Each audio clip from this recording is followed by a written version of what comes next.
Sometimes we may want to cache a piece of data, not HTML. We may want to work with this data across different actions or controllers. For example, in one of the projects I worked on a while ago, we had the list of roles that were used in quite a few different places. And this list didn't change that often. Perhaps it changed once or twice a year. So one of the developers in the team decided to put these roles in a cache. Now, this is another example of premature optimization, because as far as I know, he didn't do performance profiling before doing this optimization. So he just thought, because we use it in a few different places, it's better to cache it. Now, the end result was unnecessary complexity that ended up being a smell in our code base. And as we wrote more code, it just got worse. Of course, developers like that never accept this and take responsibility for their mistakes. And if you're working with people like that, my advice is to stay away from dogmatic arguments. Now, that aside, if you do your performance profiling and conclude that a piece of data is better to be stored in the cache for a limited period of time, here's how you do it. So in the index action of customers controller, let's imagine we want to cache the list of genres. So the first time someone hits this endpoint, we'll get the genres from the database and then store it in the cache. In all subsequent requests, we'll get the data from the cache.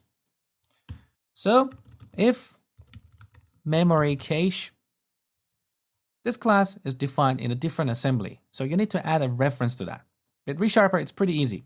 Alt and Enter, reference system.runtime.caching. So if you're not using ReSharper, you need to manually add a reference to this assembly. This class has a static property called default, which is like a dictionary. So we can use an indexer here. So every item we store in a cache, we use a key to access it. Let's call this genres. So if this is null, we should get it from the database. Memory cache.default of genres. And here we use our context, the genres, the toList. Now, otherwise, we get genres from memory cache.default of genres.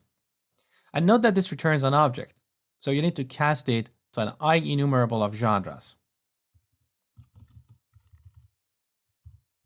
Of genre. Now, as I said before, you should avoid magic strings like this genres here. It's better to define a constant string, but I'm not going to go over that again because I'm assuming you're familiar with that. So this is data caching. But once again, from experience, I want to emphasize to use this technique if you really need to, and only after you have done performance profiling. Don't use this approach blindly to improve the performance of your application. Unfortunately, many tutorials tell you that you should use caching for frequently accessed data that don't change often. While on the surface this may sound like a good idea, in my opinion, this is poor advice for two reasons. One is that by blindly storing data in the cache, you will increase memory consumption of your application. Another reason is that it will lead to all kinds of unnecessary complexities, both at the architectural and code level, especially when you're working with Entity Framework.